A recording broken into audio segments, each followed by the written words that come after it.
Thank you very much, Mr. Vice President. So I'm going to just take off from where I was at this podium a few days ago to kind of reiterate some of the things that the Vice President said, but to kind of connect the dots from where we were, where we are now, and where I think we're going to be.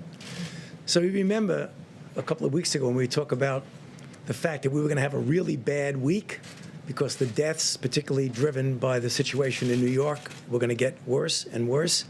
But yet, as that was happening, we were starting to see some turnaround, some flattening, and some coming down. As you've heard from Dr. Birx and will likely hear more, that is continuing. So what has happened is that the mitigation that we put in with the first 15 days and then the 30-day mitigation program of physical distancing worked. So it got us to where we are today.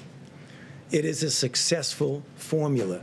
It is the basis for our being able to say that we can now think seriously about reopening America. And for that reason, we put together a carefully thought out and I believe well delineated and described program for opening up America again. And you know what it is. It's the guidelines that we announced a few days ago. Those very guidelines are based on a version of the successful formula that got us to where we are. So what I'm trying to say is that the program is not one that is going to be turn the lights on in America, we've finished. We're not.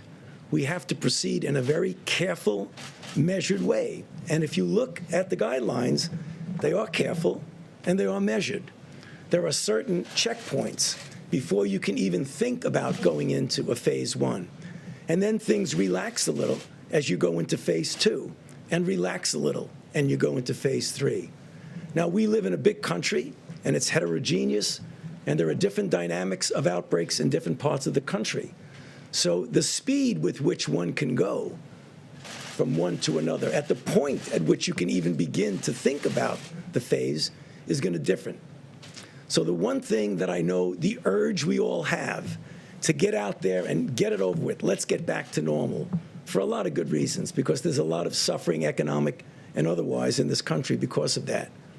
But again, as I've pleaded early on weeks ago, I plead with the American public, with the governors, with the mayors, for the people with responsibility.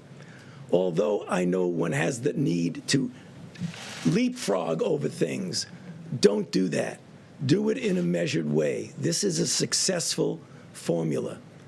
The problem is, if we don't do that, there is a likelihood that we'll have a rebound. And the one way not to reopen the economy is to have a rebound that we can't take care of. So please, again, let me just close by pleading with the American public in general and those who are responsible leaders to carefully consider how we get back to normal. Thank you. Dr. FAUCI, could you talk a little bit about your expectations for the fall? We heard from Dr. Redfield and Dr. Birx. What do you see? They have actually asked. Embers or possibly no return of the virus at all? You know, as I've said before here, when you look at an outbreak, it's two dynamic forces opposing each other. If you leave the virus to its own devices, it will take off if you do nothing to stop it. If you put into place the kinds of things that we talk about, first containment, and then hopefully you never get to mitigation, but containment is important. Those two forces are going to determine whether you're going to have a big outbreak. So what Dr. Redfield was saying, first of all, is that we will have coronavirus in the fall. I am convinced of that because of the degree of transmissibility that it has, the global nature. What happens with that will depend on how we're able to contain it when it occurs. And what we're saying is that in the fall, we will be much, much better prepared to do the kind of containment compared to what happened to us this winter. Now, the complicating issue is that unlike the syndromic and influenza-like observances that we have, that you could pick it up by clinically what's happening, it's going to get complicated by an influenza season. And I believe that's what Dr. Redfield was saying, that is going to be complicated. So whether or not it's going to be big or small is going to depend on our response. And that's what I think people sometimes have misunderstanding. Nobody can predict what is going to happen with an outbreak, but you can predict how you're going to respond to it. And that's really very important. So you would caution against people thinking that in the fall, there's not going to be coronavirus anymore and we won't have to worry about it. Or if it is, it'll be spotty and it won't be a big problem we have to worry about. There will be coronavirus in the fall.